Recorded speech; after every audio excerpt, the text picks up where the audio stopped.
Hey, John Leroy, Apparel Redefined, man. How are you, dude? I'm doing great, Kurt. How about you? Oh my goodness gracious. Can you my heart is like just Pumping beating through through? my Yeah. sweatshirt right now. I'm just so excited. I've got my bestie, I've got my dear friend, my partner in crime. I've got Wesleyne Whittaker in the house here. Wesleyne, how are you? I'm doing fantastic. Gosh. Well, hey, I know you're super busy. Thank you for taking time out of your schedule to join John and myself for our conversation here today. So, you are the CEO, the founder extraordinaire of Transform Sales. So, let's start here, Wesley, and just talk a little bit about you're a recovering chemist, as I like to say, corporate warrior, and then transformed yourself into just this fierce entrepreneur, helping entrepreneurs and helping sales teams grow their sales. Talk a little bit about your background, and then we're going to dive into some fun sales strategies. Yes, so I am a recovering chemist. I started in the world as a failure analysis chemist, figuring out why plastic parts break. And I got curious. I was like, man, I need some human interaction.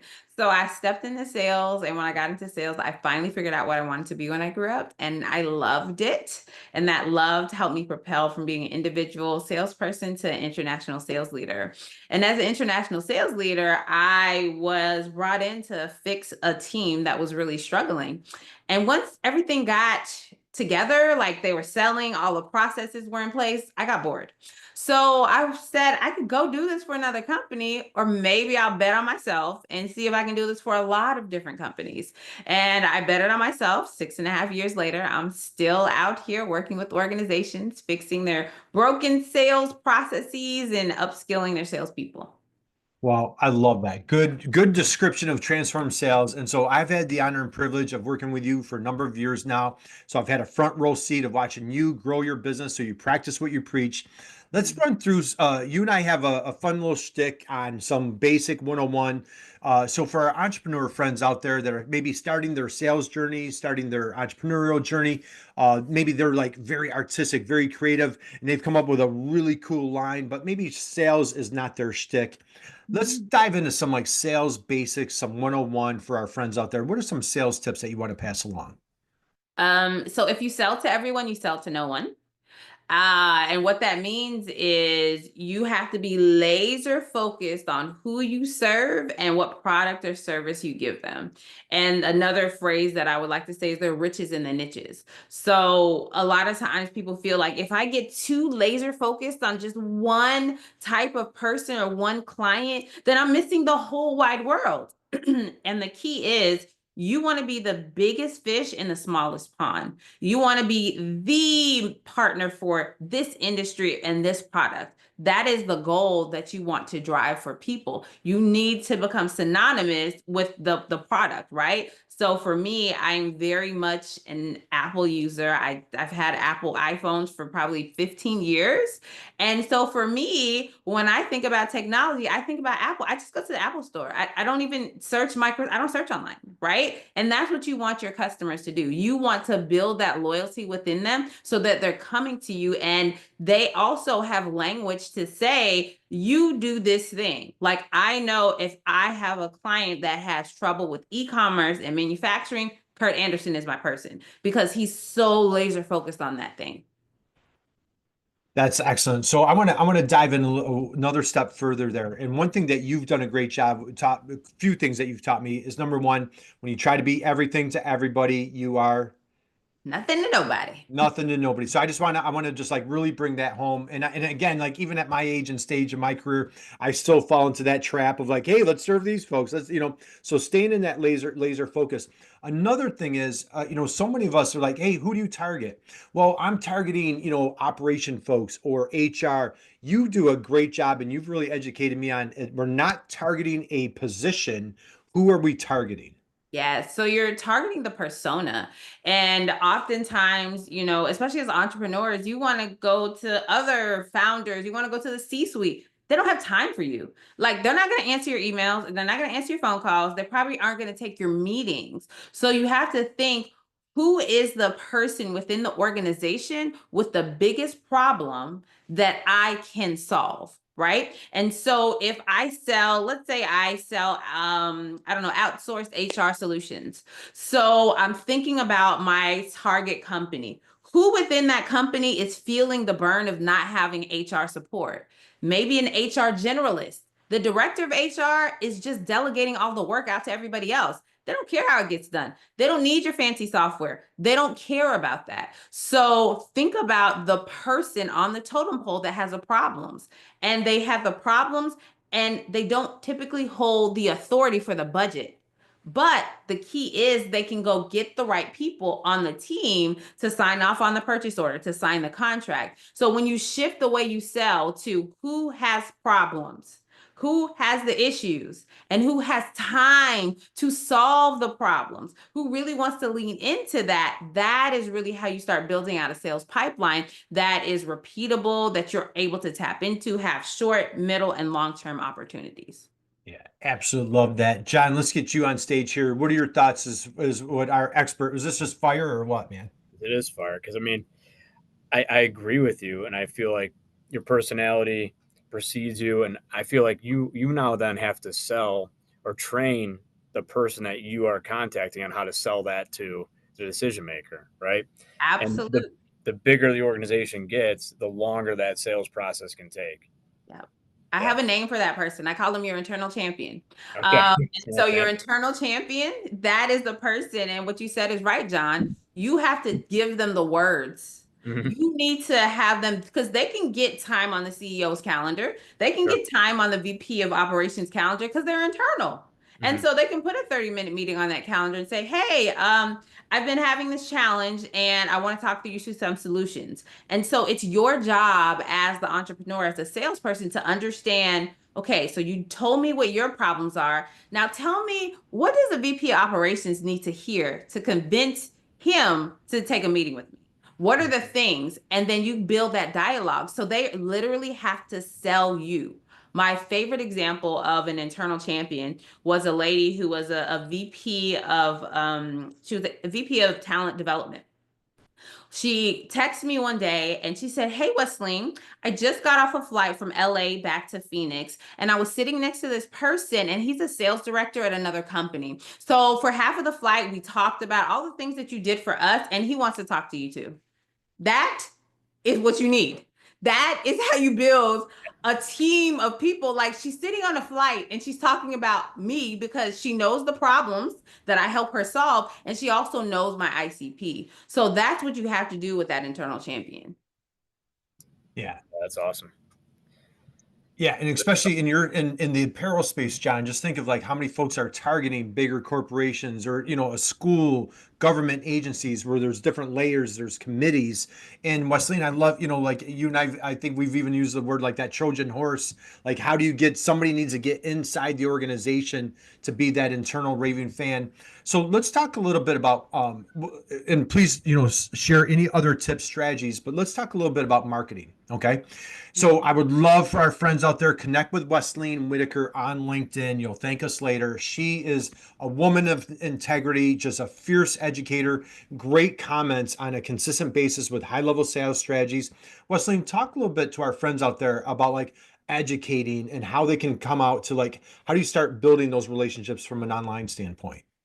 So the thing that is most important that I think a lot of people miss is they feel like, well, if I teach everybody stuff, then they're going to go do it themselves and they won't buy from me. Those aren't your clients. Those are not the people that you want. Just before we got on this recording, I had a call with someone, and he literally said, I love your content. I get so much crap about all of this stuff and all this AI generated, but your stuff is so authentic and it's so good. And at the end of the call, I was like, hey, let's keep this conversation going. Let's talk, in a couple weeks. And he was like, well, can you send me some information about sales training? I didn't even have to ask. I didn't even have to ask. Why? Because he knows what I do, because he follows me on LinkedIn and he knows the kind of content that I create and he knows the impact that I've had. So use your social media platforms, and it's not to be bragging. It's how can I educate? How can I teach them something? How can I stay at the top of their feed so that when they open their LinkedIn app, they see me? Right? Like, think about, and again, we talked about those customers, those problems. So when you sit down with that internal champion and they say, these are the problems that I'm having, that is your content. You write to what they are having issues with. You don't write about what's important to you. What are the things they're challenged with? And what are the successes, or what are the pitfalls, or how have you helped clients like that overcome those things? How long have you been leveraging social media to do all that? And was there a time that you used other strategies before social media? So the entire time I've been in my business, I've used social media, and I think Yeah. even when I was just an individual salesperson, I used it because I saw how beneficial it was. So when I was a salesperson working for another company, I would do these lunch and learns because I was trying to build my business, and I was like, all I know how to do is teach. Like, let me teach you something. So I literally would fly all over the country doing lunch and learns. And I would get on LinkedIn and I'm like, okay, I'm going to be in Fargo this week. Who's in Fargo that might actually want to attend this lunch and learn? You get free food, you learn something. So that's how I used it back then. I still do that now to find the people that I might want to invite to things or say, share something. When I first started my business, I would say that my LinkedIn was not that great because I didn't really know what I was doing. But what I found out that I just had to do it. It was just a muscle I had to exercise. I just had to post. And back then I was like, I'm going to commit to posting 2 times a week. And I had my 2 times a week. I had videos where I was like looking down. I had weird virtual backgrounds. I didn't know what I was talking about. My camera was fuzzy. My mic was, it was bad. It was really bad, but I did it. And I think that's the key. Just do it. Something is better than nothing because your competitors are doing nothing. So if you do something, you're in front of your potential clients. Yeah, I agree. I was wondering what was that impetus for you to start doing it? Like, for me, it was Kurt, right? Mm-hmm. Mm-hmm. For me, it was like, so I heard people talking about LinkedIn and how it helps and this and that. And they were like, Wesleyne, you have some really good topics. You should really start writing about these things. And I was like, okay, I guess I have something to share. And so it was just like, hey, let me start doing this. And what I found was people started reaching out to me and asking me questions and saying, hey, I'm thinking I have this problem. Can you help me with this problem? Can we get on a call? So I do not do outbound LinkedIn prospecting. I don't do it. I can't do the spam. I practice what I preach, and I don't like it, so I don't do it. But what I do is I start genuine connections. So if I see somebody's post, I'm going to talk, I'm going to comment on, I might connect, hey, can you join my network? Something like that. And we're having a real conversation. It's no automation, because the thing about LinkedIn or any social media, it's social selling. You can't use a computer to be social. You have to do it yourself. You are the part of the social, right? And so that is the key that I think a lot of people miss. They try to automate so many things and it removes the personal element. And that's why it doesn't work. Yeah, I agree. I feel like the internal notification system goes off like when you could feel like the spamminess, even if it's getting somewhat more personal, but something in you just can determine and see the AI, you know, behind it. Mm-hmm. It's interesting. Mm-hmm. Mm-hmm. Yep. You can see the that note that somebody just typed in a little sentence into AI and got a whole post, and it's Mhm. like, no, no, no, no, no. And I think that, and for me, the way that I leverage AI, like my chat GPT knows me. So I can say that's not my voice. And they're like, you're right, Wesleyne. You're direct but empathetic with this kind of tone, right? But if you don't train it, then it doesn't know you. So you really should not use it for those things. And I always have something. I'm like, make this a little bit better for me. Use my words only, though. Don't research. Like, there are things that you can do to leverage the tools that we have. How do you work with kind of like the emerging sales force and also the emerging buyer, right? That wants a little bit of autonomy, right? This face to face, even though this isn't face to face, it's digital. Those people that want kind of like three separate types of sales, where it's autonomous, where I can just go on to a platform, leave me alone, and let me do what I know how to do, versus the face to face, and then versus kind of like a hybrid of that, like guide me a little bit, but not all the bit, because I feel like there's more and more of that happening either subliminally or in your face, where the old days of like show up at your doorstep to sell you some napkins. It's like, listen, if I have a portal, I can go order those napkins. I don't need to see you. But if we're looking for new restaurant equipment and it's, high end and it's a big ticket purchase, I need you to guide me through it. So I think that there are a couple of things here. So the first thing I'm going to say is you have to map your customer's buying journey to your selling journey. So it's not just my sales process. It's not just my sales playbook. This is how I sell and this is how they buy. And you align those things, right?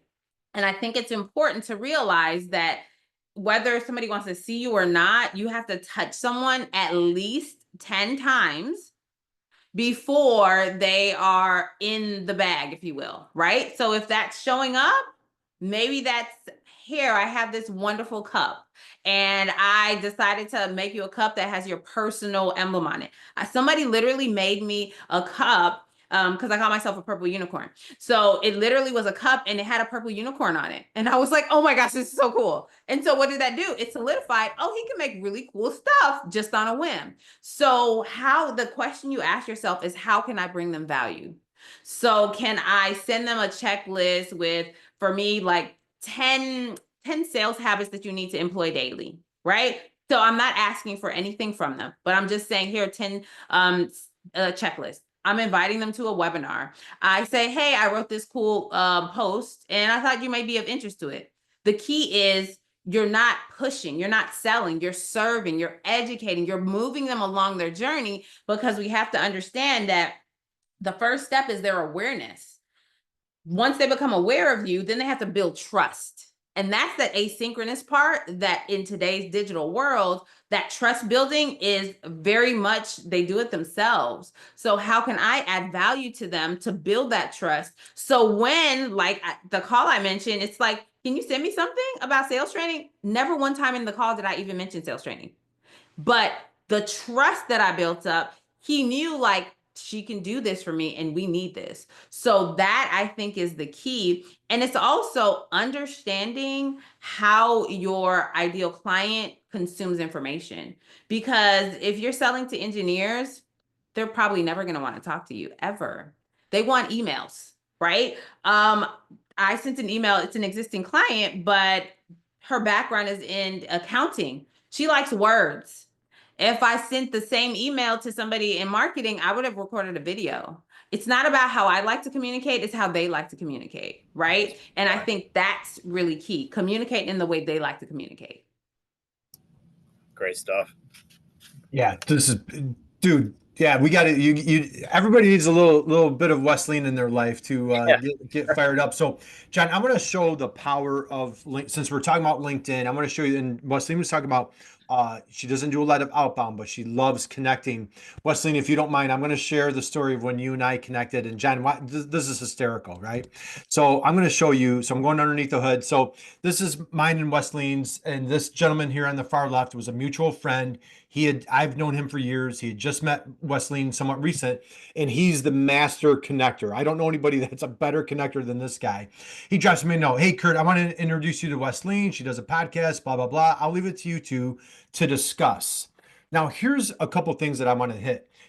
If you can be the matchmaker, if you can come in and be like Wesleyne is, like, how many times does she use that word trust? Right. So now Dan Bigger has earned people's trust because, like, he's just like that unapologetic go-giver. Okay.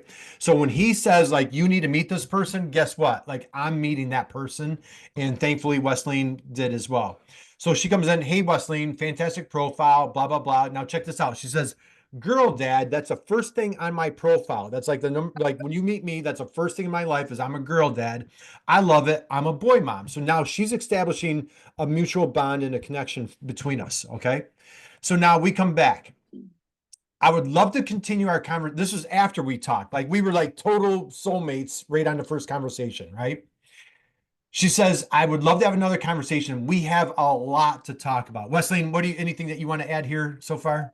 No, you're doing great. Okay. So now she comes in, she goes, I enjoyed chatting with you too. Thanks for not so much for the information on the MEPs. Now the MEPs, John, that's how you and I are connected, is that's IMAC. Okay.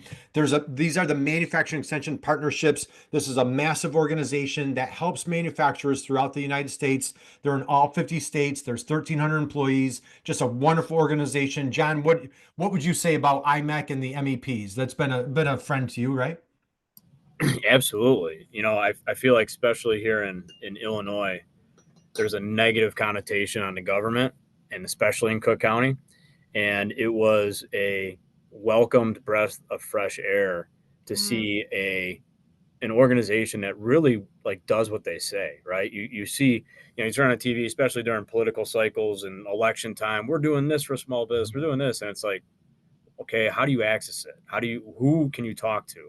And, we were blessed enough to kind of stumble into IMAC, and very quickly, without a lot of red tape, without a lot of back and forth, we were able to access some amazing programs in addition to what we're doing with Kurt, cybersecurity and planning out our new facility. So yeah, it's been phenomenal. So few takeaways here is number one, if you can be the fierce connector. Number two, if somebody that you trust says, hey, you should meet this person, I encourage you meet that person. Number three, reach out to those organizations, small business development centers, your local chamber of commerce, manufacturing extension partnerships. So John, you ready for this?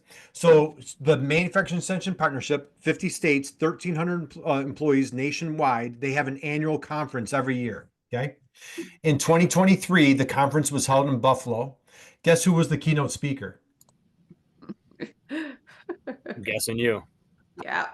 I'm sitting in the front row, so Wesleyne calls me Uncle Kurt, and so I'm not ashamed to say I'm in the front row. I literally have tears going down I'm so proud of Wesleyne. Wesleyne, you absolutely crushed it. Just share, what was your experience doing the MEP keynote speech here?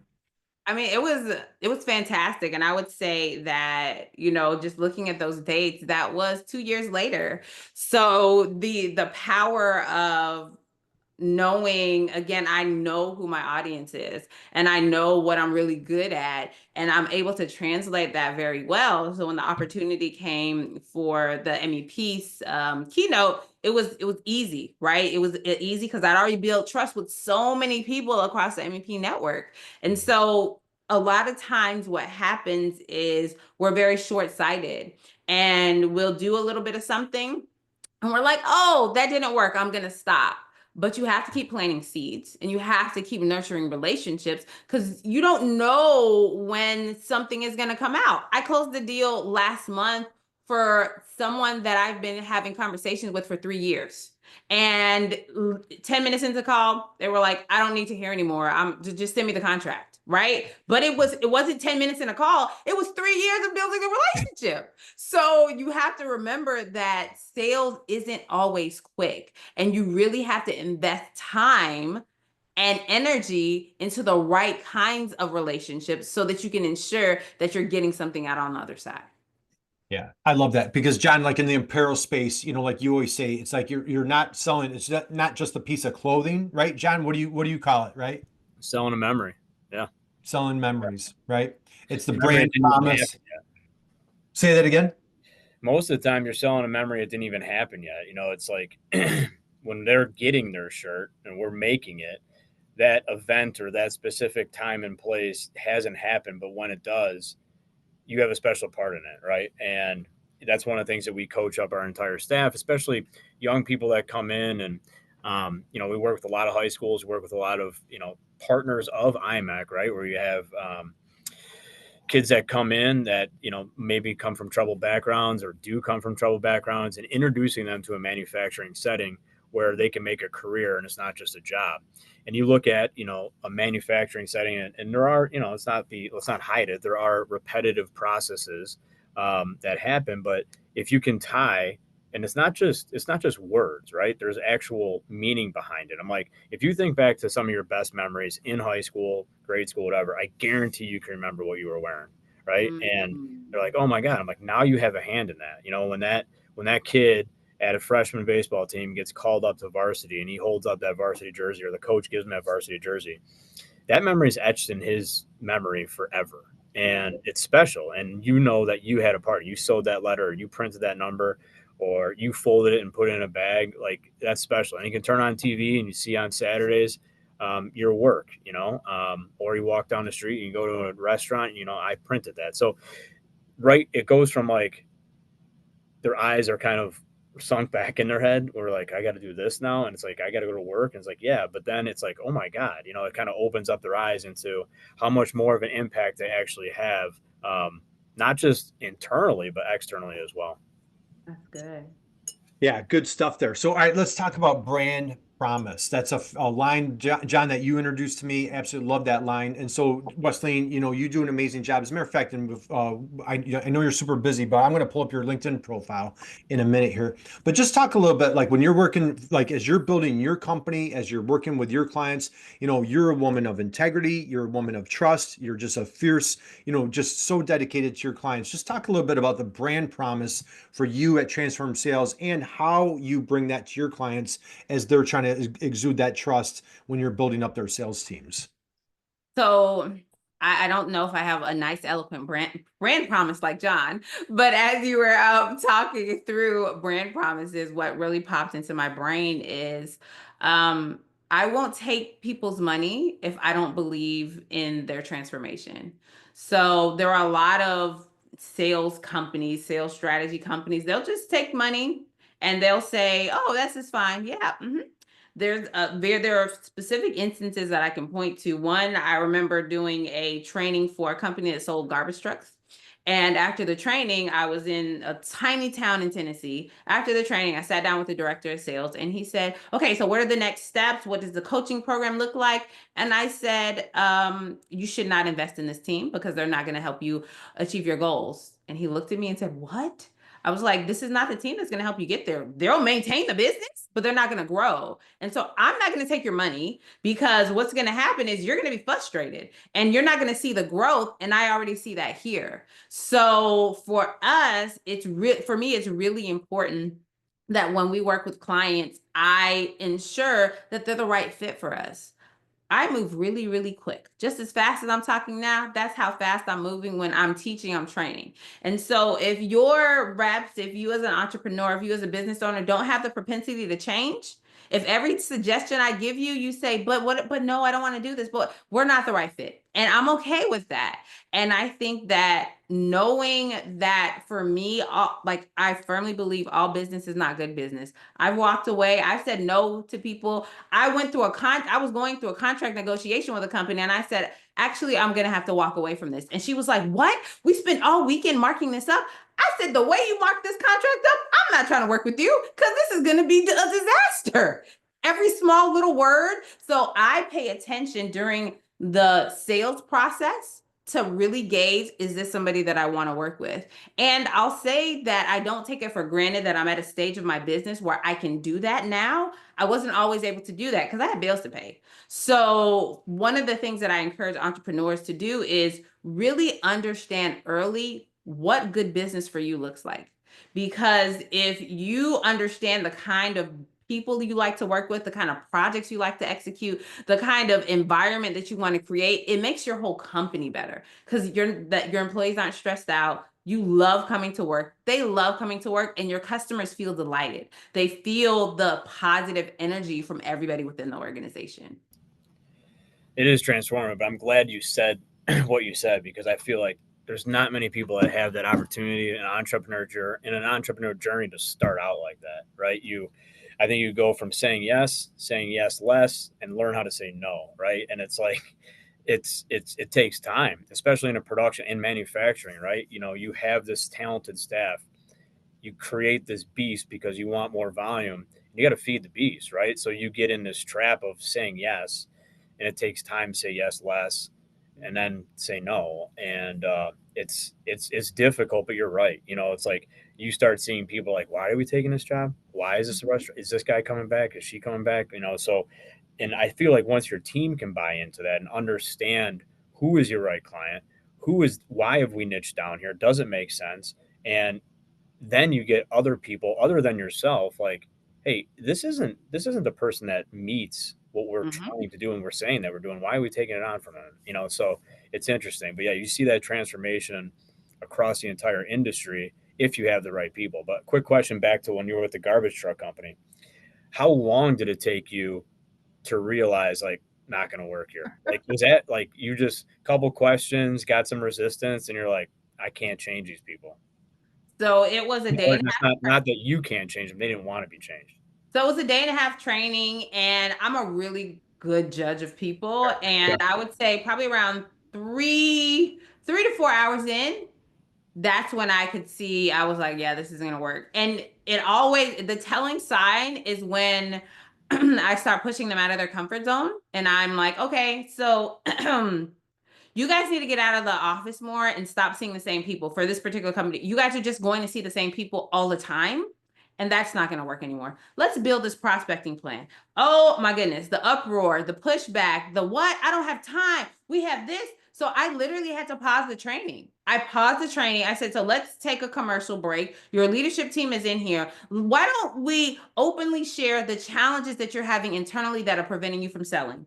And I let them do that for about 45 minutes. And then afterwards, we came back and they were a little bit better, but they kept going back to, remember I told you every time we placed an order, this happened. It was that. So, and these sales people, I mean, this was an older sales force. Some of them had been selling longer than I'd been alive. And so they were very, very stuck in their ways. And the challenge was when new people came to that team, those older salespeople were squeezing them out because of their mentality. So that's why they were in that place that they were in. And so what that actually boils down to is leadership. And so I told the leadership, I said, you need to turn this team over 100%. He was like, what? I said, Kurt's like, what? Yes. I said, you need to turn this team over 100%.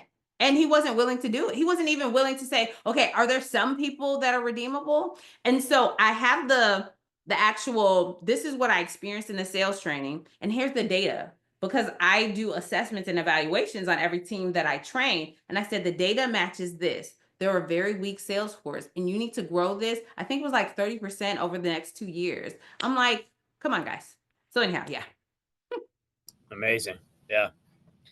I feel like our industry too, especially in the athletic space of where we niche down, you have guys and girls that have been in the industry and a lot of it's family owned, right? And they've been doing something the same way since the 80s and it's worked. You know, they have a successful small business and nothing had really changed, even with the advent of the internet, up until about like 2011, 2012, where you introduce e-com to the athletic high school collegiate space and just trying to get guys and girls to adopt how to use a web platform in a lot of small businesses that had never used anything other than pen and paper. It was crazy, right? And the adaptation post 2018 2019 has been exponential, right? You had one company really kind of offering what essentially is like Shopify for high school and team sports, and now there's like probably like 15. Wow. And it's crazy how much tech has enabled the game. And if you are not using, you are like, now you're a dinosaur. And even though like there's a lot of people that still say, hey, like I like to do it the old way, and you still can, but that buyer of old way is almost out of the game, right? Yeah. So you need to again speak to a way that customers want to be spoken to. If you don't have, I think probably everyone in the United States has probably ordered or knows someone that's ordered from Amazon. So if you can't at least have that MVP part of your business, it's a problem. If it's not quick, if it's not fast, if it's because we live in I ordered my son a birthday gift recently, and I actually ordered it from Walmart, and it said it was going to be here in 3 hours. I was like, wow, you really, but the thing is Walmart and Target are smart because they're trying to be Amazon. Amazon does same day, but you usually get it a few hours later. They're like, but we can be faster. Yeah. And so it's what does my customer need and how can I be better than my competitor? It's not just about the customer needs. You also have to see, well, what is my competitor doing? And so they're getting faster, they're getting quicker, they're getting better because they're trying to take some of that Amazon business. Yeah, it's crazy. And it's like in an industry where you need to add value to that product. I talk about the Amazon effect in our industry all the time because when I first started 2005, 6, a 3-week turn was acceptable. Mhm. And like we get a product in, we have to add value to it and turn it around. And people are like, well, why can't you do that like Amazon in 3 hours? And it's like, it's made us better and they don't care. At the end of the day, it's like, hey, if someone else can do it, you can do it. And there's no need for explanation. So in this 19 years, we've gone from 3 weeks to 1 week, I'm sorry, to 2 weeks to 1 week to now like 3 or 4 days. Mm. And there's still room for optimization, but then there's also like what you can't have all three. You can't have quality, speed, and price, right? One of those three legs of the triangle usually gets sacrificed, right? So we really focus on quality and speed. Yeah. And you're not the right customer for us if you want cheap. And that's the key. It's okay if you can't afford me. Yeah, I'm good with that. I'm not lowering my price, because if I lower my price, that means some of what I'm offering you, I also have to lower that too. Mhm. So I think that it's important to what are the pillars that you want to hang on. If you want to be the lowest cost option, that's fine. Just remember, if you win on price, you lose on price, and it's a race to the bottom. Sure. So if price is what is motivating you, it's always race to the bottom, and you don't have enough value there. If you're a value seller, you have to balance the amount of value. So I talked to this person recently, and he literally said, it was kind of something that you said, John. The product that they manufacture, it lasts like 50 years. And so a lot of the people who ordered in the past 20 or 30 years, they're retiring out. The new generation doesn't really they're like, I don't need it to last 50 years. It doesn't matter. And he said his salespeople are still selling that and they're losing business. And I'm like, that sounds like a big problem. Sounds like you need to update your value proposition, because sometimes I need it to last for a year, and sometimes if it lasts for 3 months, I'm okay. So understanding what your customers actually need, right? Like, how much value do they need? What's the longevity of the product that you're producing? How long do they need it to last for is really important, because if most of your customers don't need the longevity, then maybe you can have cheaper starting materials so you can lower your price. And I think really understanding those things are really, really key. Gospel here, Kurt. Master class, dude. It's just it's Speaking of gospel, I think we got a new pope. We've got a new pope here. So I know we're coming into time, and you know what, Wesleyne, we might have to have you back, because I wanted to talk about LinkedIn. We got into LinkedIn a little bit with our dear friend Damon a couple weeks back, and so I'm going to share this real quick for friends checking in. So check this out. So when you go right to my feed, who's the first person on my feed is my bestie Wesleyne, and here she is. And Wesleyne, you do an amazing job. I was just on with a client 3 hours ago. We were doing a little bit of a LinkedIn training, and whose profile did I pull up? Yours. And what I love here, so I wanted to hit this real quick. Look at this wonderful banner she has at the top, and look at her headline here.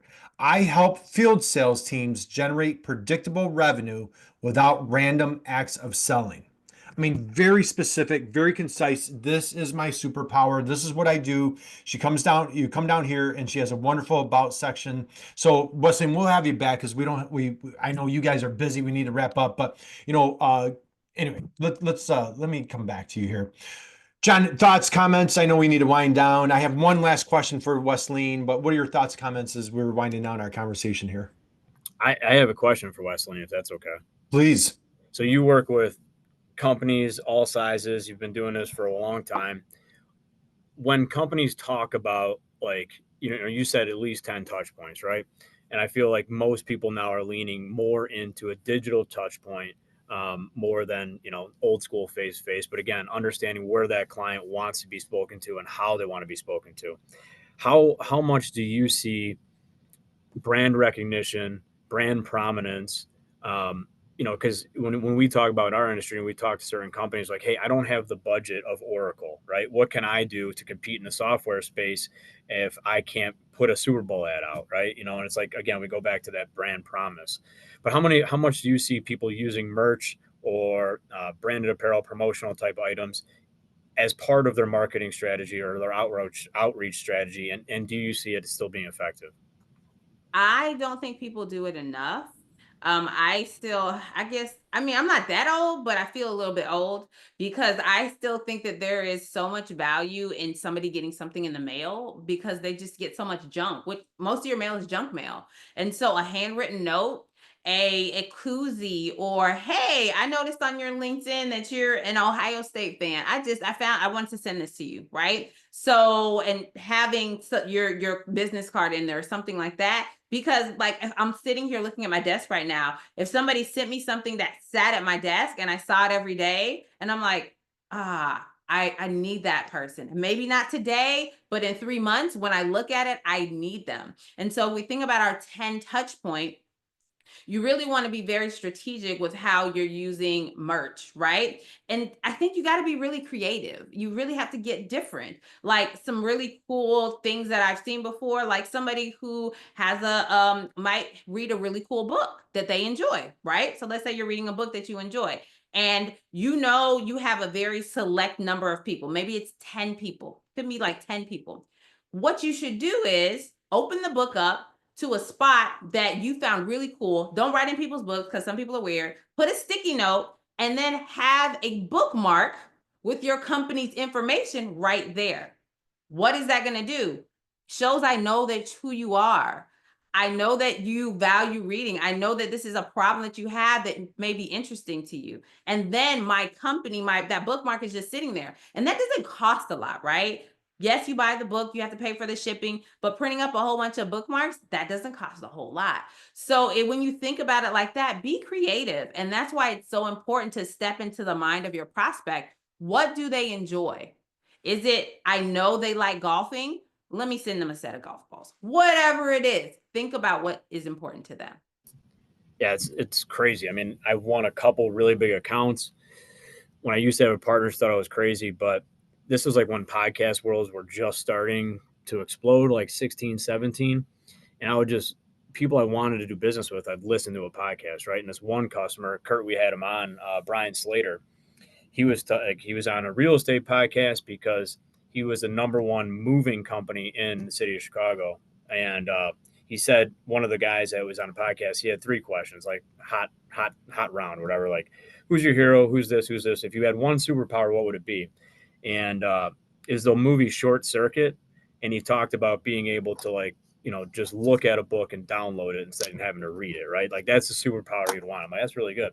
So then I went online, and our superpower, like being able to print a t-shirt in an hour.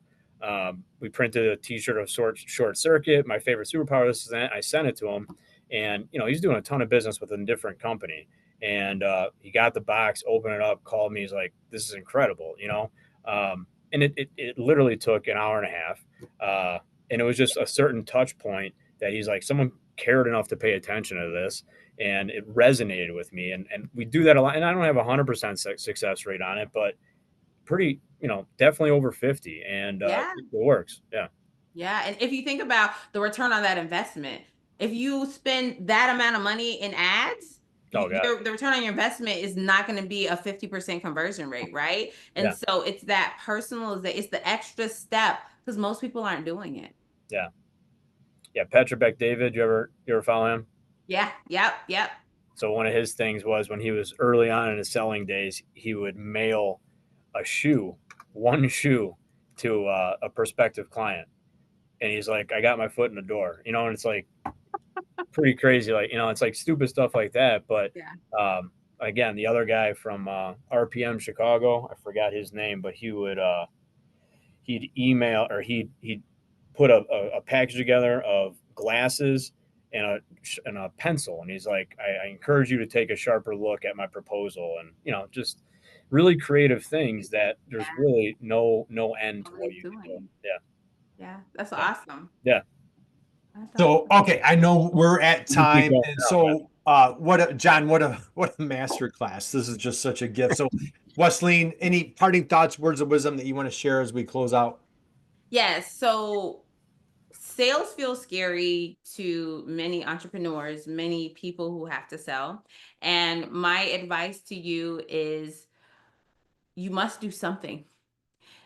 Don't put your head under the sand, and really be intentional. You book meetings with prospective clients, you book meetings to go get your hair done, go get a beard cut, whatever.